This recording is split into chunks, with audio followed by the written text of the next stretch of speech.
great to be here. The energy is unbelievable. And I was wondering whether this is an energetic bunch at 9 a.m. in the morning or whether you are carrying on from the K-League last night. It might be a mix of two, I suspect. I feel very privileged to be given 20 minutes for my presentation. I'll try to keep to them.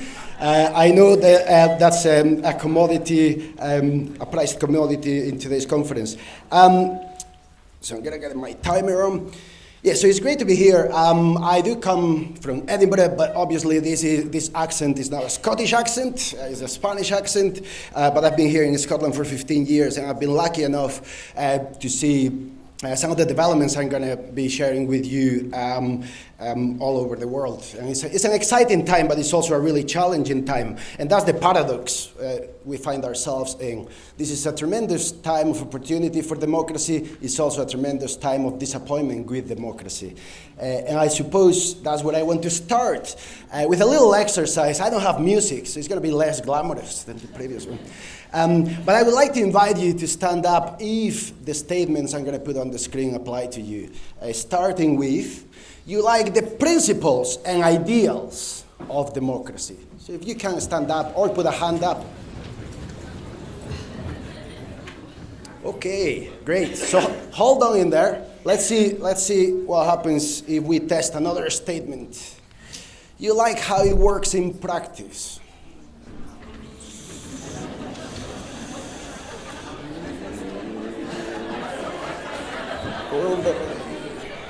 Will there be a few brave souls? So hold on in there. There's one more test. This is a really hard one. You believe that our institutions are capable of coping with what's coming. Climate breakdown, population displacement, the politics of food and water, and so on and so forth. Yeah. I think you are not unusual. You are very much on the same page with a lot of people around the world. And this is why increasingly we're beginning to think that we have moved from a stage of democratic crisis to a stage of democratic recession.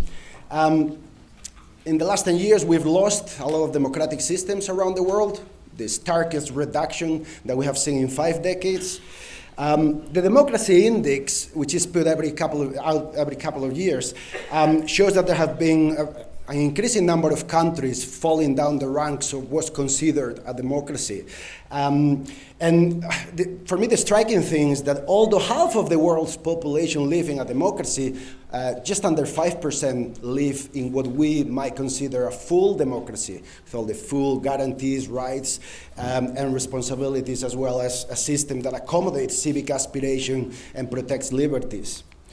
And what happens, and I suspect that that's behind your own perspective that you just expressed by standing up and sitting down, what happens is that people love the idea of democracy, but are really disappointed at how it is practiced. So we need new practices. And my argument today is that we not only need new practices, not just community development practices, but also institution building practices. And I'll come back to that. The reason we need this urgently right now in the next 10 years is because this, for me, is the canary in the mine. Up to 30% of young people all over the world will be happy with an authoritarian leader if that leader got things done. This is the Global Attitude Survey. 97 countries and young people all over the world are beginning to lose faith in democracy. And I don't blame them. We face a failure of imagination in reimagining our institutions so that they are fit for purpose. But this is not new. Let me invite you to read that quote, which I think could be applied to the times we live in.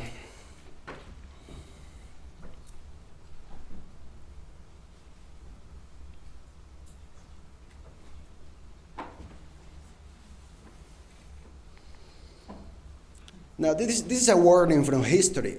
John Dewey, many of you, especially those of you in the tradition of community education, will remember Dewey as one of the great thinkers of democracy and education.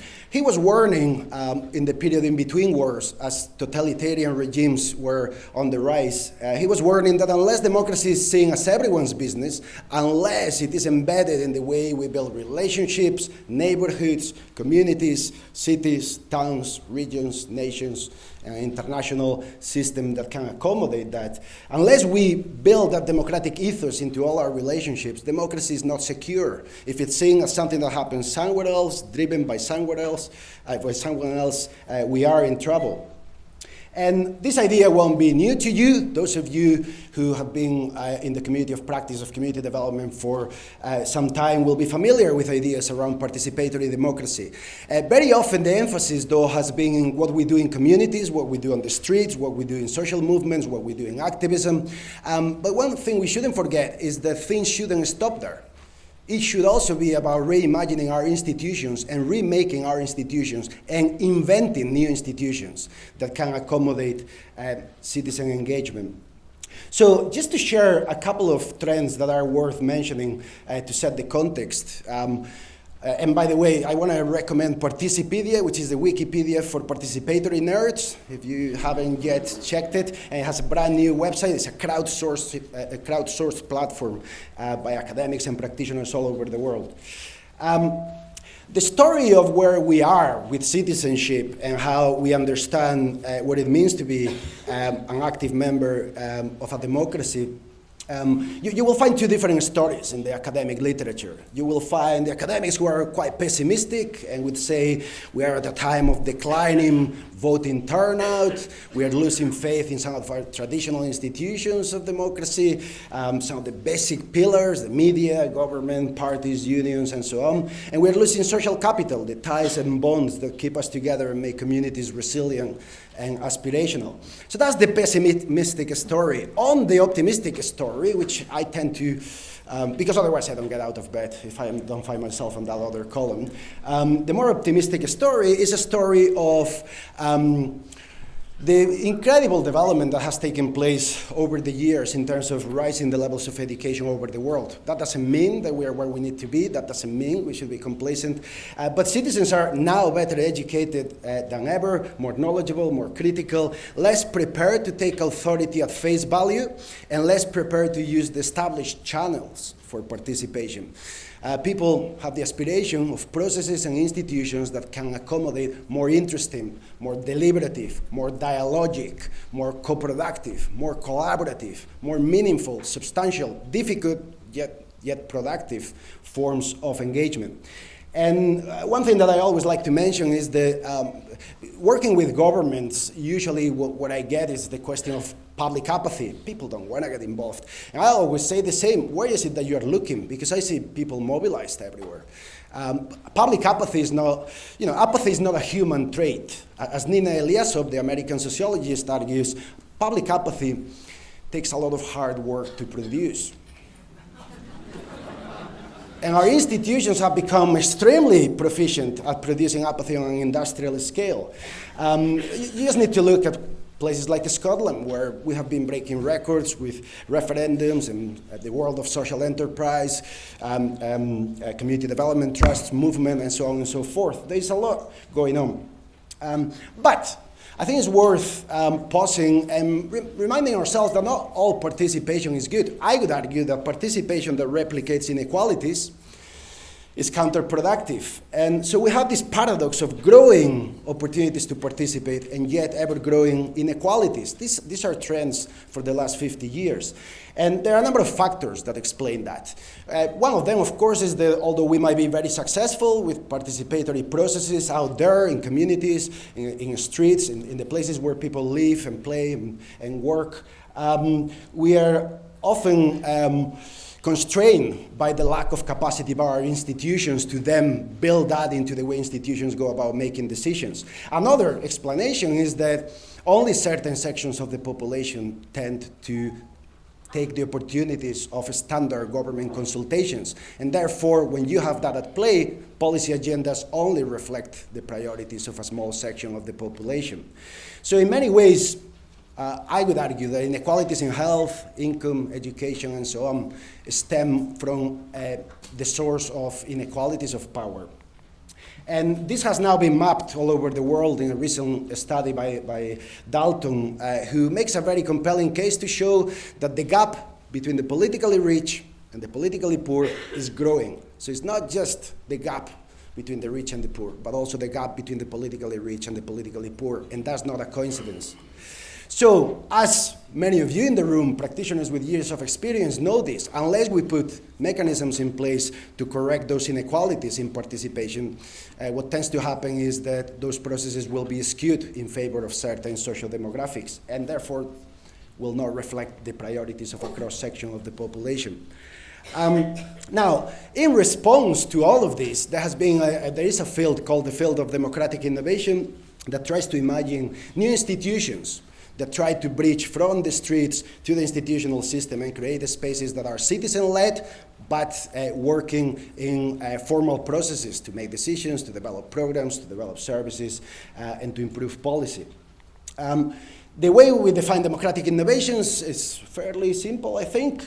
They are processes or institutions that try to reimagine the role that citizens play in governance, and they do so by improving and increasing opportunities to participate, to deliberate, especially with those who are different from us, and to influence and have an impact on the policy agenda. And you will be familiar with many of the examples of this kind of democratic innovation, but I want to bring up just a few examples, just in case some of them might be new to you.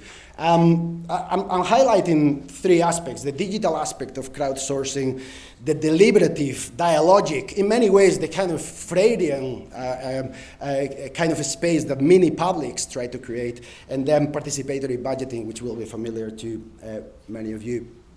The power of digital crowdsourcing, it's just beginning to show.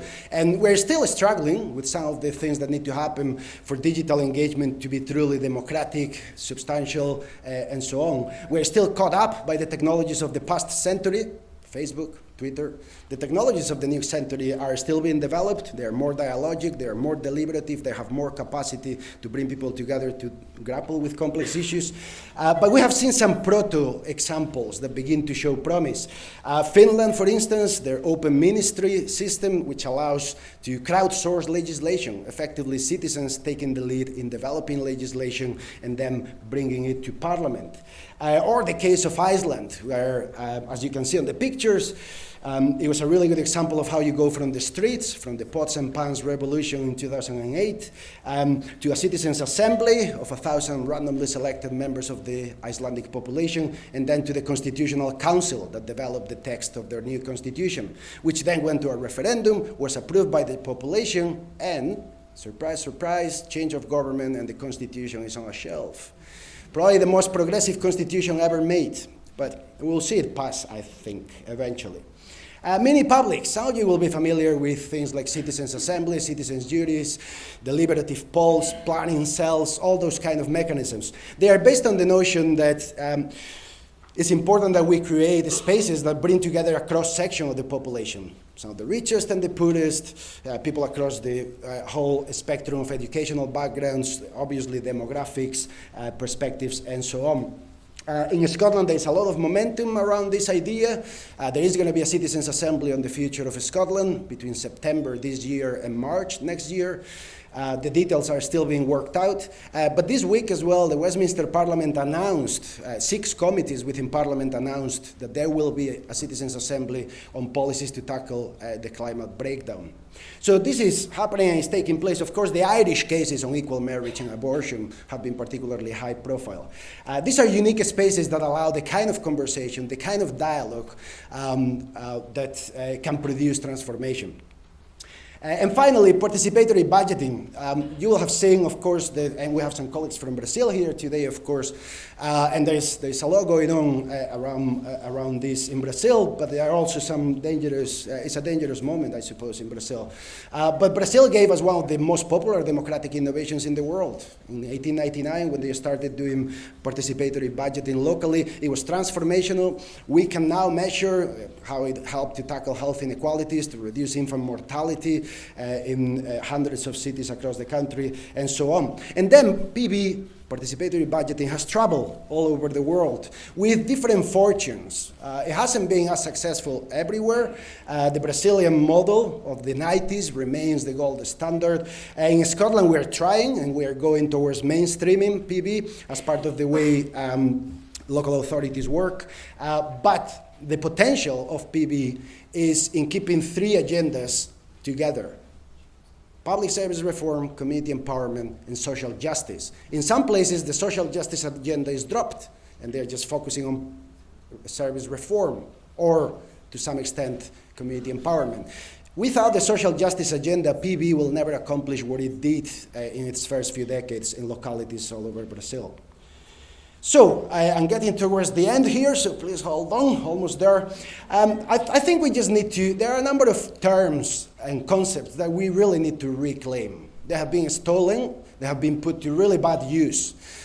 So we need to recover and reignite and reimagine and redefine democracy, which is more than representative democracy, participatory models, deliberative models. We need to reclaim politics. Politics has a bad name. With my students, I spend a great deal of time trying to clean up the word politics. But it's just that people do conflate politics and party politics, whereas politics is everything we do every day, insofar we're engaged in values-driven community or collective action. And finally, on participation, I want to stress the notion that as important as it is to keep momentum on social movements and on activism, we also need to take the step and breach the streets and the institutions. Because some of the biggest frustrations for participatory democrats is how all that energy from the streets gets squandered and stopped at the doors of institutions. And that's because our institutions were not designed for that. So we need to reimagine them. We need to rebuild them. We now have a good sense of how some of those new institutions may look like. And institution building is taking place all over the world. The next 20, 30 years are going to be a real test to whether we can reimagine, whether we can foresee the next form of democracy. But we are learning a lot from some of the experiences that are taking place globally. You will see there are some familiar cases and some less familiar cases. One of my favorites is the Mongolia Citizen Hall, which is leading the way in opening up legislative processes. I want to also highlight the Ost-Belgium model in Belgium. This is a global first, and we should keep a very close eye on it. What they have done, this is the German-speaking region of Belgium, and they just created a parliament chamber, which is going to be randomly selected, so that anyone out there in society might serve at some point in their life. And in a sense, it's going to complement the elected chamber, but it's going to bring something really new, which is non-partisan, non-party political, real politics into the way legislation is developed. So, to sum up, this is both a time of challenge and a time of renewal. And those things often go together. So I am critically optimistic that we have enough going on all over the world to try and climb out of this democratic recession. But that's going to require that we get beyond some of the traditional narratives around participation, where a lot of people are very cynical, or nothing ever happens, or all this energy, the radical potential is lost when it goes into the institutional landscape, all that kind of cynicism, which is fair enough, and I see the point. And then on the other side, you have those who are complacent and say, well, nothing will change. We just, let's do our thing somewhere else and leave their institutions to their own thing. Both of those positions are problematic because they are not going to take us forward. I think we need to remain critical without paralyzing ourselves into inaction. And I think we need to keep reminding ourselves that this is a project for the next 2, 3, 4 decades. We either build a new form of democracy now in a proactive way, or we'll find ourselves in a few years' time being reactive to all sorts of really nasty events going on. So I think this is a room that wants to be proactive, and obviously the community development community of practice has been leading in many of these developments, and I hope that you will also keep leading on this new stage in which we are going to try to build new institutions to accommodate civic aspirations all over the world and improve the way we do democracy. Thank you.